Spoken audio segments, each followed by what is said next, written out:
So, on July 29th, 2013, I began my first day of trial for Trey Zwicker's murder. Throughout the first week of my trial, I even had 4 people that I was close with at one point in time, and they testified that they knew I killed Trey.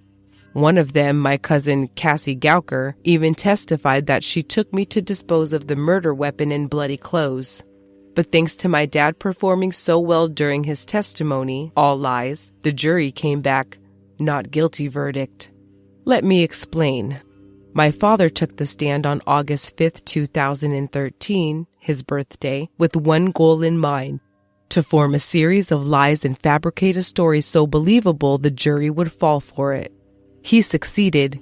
He kept his answers short and to the point because he had no details of the actual crime other than what he learned from our discovery on August 5th at 11:43 a.m. Aaron White, the prosecutor, said, "Your Honor, the lie that Gouker chose to go with, that he's a murderer." This is where I was talking about the greed and malpractice of the Commonwealth. August 9th, 2013 was a big day in quite a few ways, and the most obvious one is it's the day the jury found me not guilty. The day started with closing arguments. They were the most routine except for one mistake on behalf of the Commonwealth. Elizabeth Jones Brown, the prosecutor, stated, "Ladies and gentlemen, let's be clear about one thing. Josh Gouker's plea and testimony in this courtroom were nothing but lies." See, it was clear that my father was innocent. He was just on a mission to save his son's life, even if he had to portray the image of a ruthless murderer, which he is not, to do so. After closing arguments were finished, the jury were then given their instructions before beginning their deliberations. It took many hours for the jury to reach their verdict. Luckily for me, they weren't able to see through my father's lies like the Commonwealth was.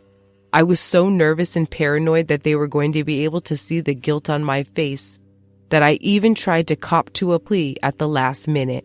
20 minutes before the jury announced their verdict, I had my lawyers, Pete Schuler and Leslie Smith, inform the prosecutors I was willing to sign 10 years at 85%. The Commonwealth greedily declined and countered my offer with one of their own, 20 years. I declined and decided to roll the dice and gamble with my life. And 20 minutes later, I was on my way home.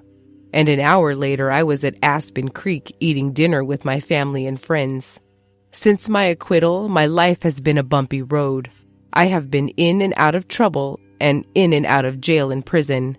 In February 2014, I flew to Hollywood to appear on the Dr. Phil show. He looked me in the eyes and told me he could see the innocence in my eyes. Well, I guess even a psychology degree can't teach you common sense because I played my role and fooled him easily. See, up until now, I haven't told anyone the truth or any of the details about how the murder has happened, but now I'm finally ready to get the raw and uncut truth out there. I'm willing to open up and let the world know the truth. There's even a book titled Accused by Brittany Ducker that is based on the case, but it holds no truth or actual facts about how the murder happened. I'm even willing to sell my rights to the highest bidder, of course, or with an author to collaborate a biography. But most important, I'm ready to clear up any and all misunderstandings and claim full responsibility for my actions. I'm currently incarcerated at Grayson County Detention Center in Litchfield, Kentucky. I'm indicted on a federal indictment, that is to say I'm a federal holdover here in Grayson County. I'm in the custody of the United States Marshals and will remain here until my case is resolved and I'm shipped to a federal prison. So by writing this, I'm trying to get some media coverage as I unveil the truth and also expose the wrongdoings of the Commonwealth and courts. Please get in touch and contact me soon. Sincerely, Josh Young. So what do you think the truth is? I think the consensus is that Big Josh Gouker is both a monster and an idiot, but is little Josh a murderous minor? Josh Young followed up this letter with this jailhouse interview. Because, I may not have no remorse about the way that shit happened, because I don't even like to do it. I don't even care. Bad shit happened to better people, you know what I'm saying?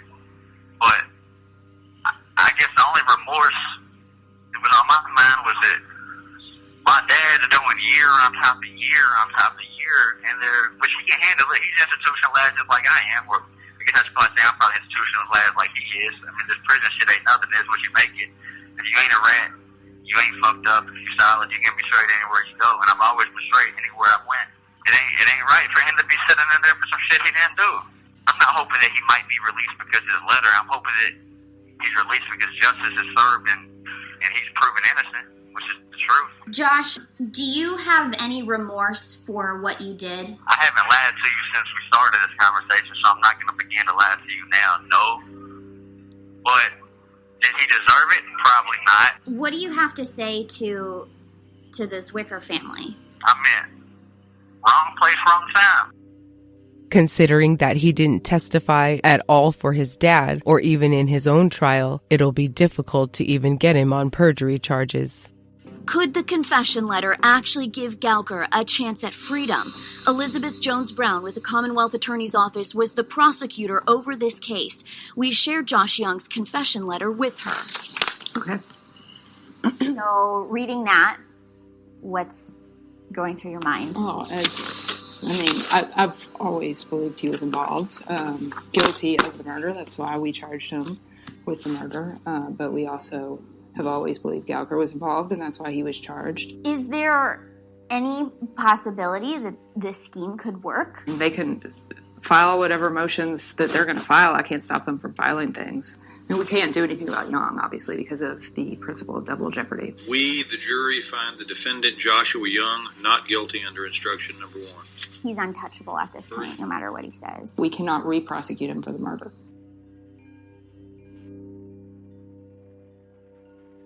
As always, thanks for joining me, lovelies. Next time, we'll try something new, so can't wait until you join me then. Stay tuned for a promo from the fabulous Ghouls Next Door. Make sure to give them a try. Join me on Twitter, Instagram, and Snapchat at Killer Kids Pod and on the Facebook page and group at Murderous Minors Killer Kids Podcast. If you're enjoying the show, please leave me a positive review, and if you really love it, please consider becoming a Patreon patron. Just $1 a month gets you a shout out and some swag, and you support the show at the same time. The True Crime Podcast Festival in Chicago will be here before we know it, so check out the link in the show notes for more information. As quickly as this year is going, July will surely be here in the blink of an eye. If you really want to support the show, don't forget to use promo code KillerKids50 at takecareof.com for 50% off your first month and promo code WARBABY6 at everyplate.com for free shipping and a third off your first 3 boxes. You'll be glad you did. This concludes episode 28. Come back soon for new tales of toddler to teen terror on Murderous Minors Killer Kids. But until then, lovelies, don't be scared. Hi, I'm Kat. And I'm Gee. And we're the Ghouls Next Door, talking about that spooky stuff. We are horror podcasts where we talk facts, Feelings. and films, and explore what makes you scared. Yeah, we say words to your ears about fear. So find out what makes you afraid and why. So join us wherever podcasts are. We are there in your head. Yeah, on the internet. It's not voices in your head. It's just us talking. Don't be afraid. Come with us to the basement. Hey, internet people. Yeah. Listen to our shit.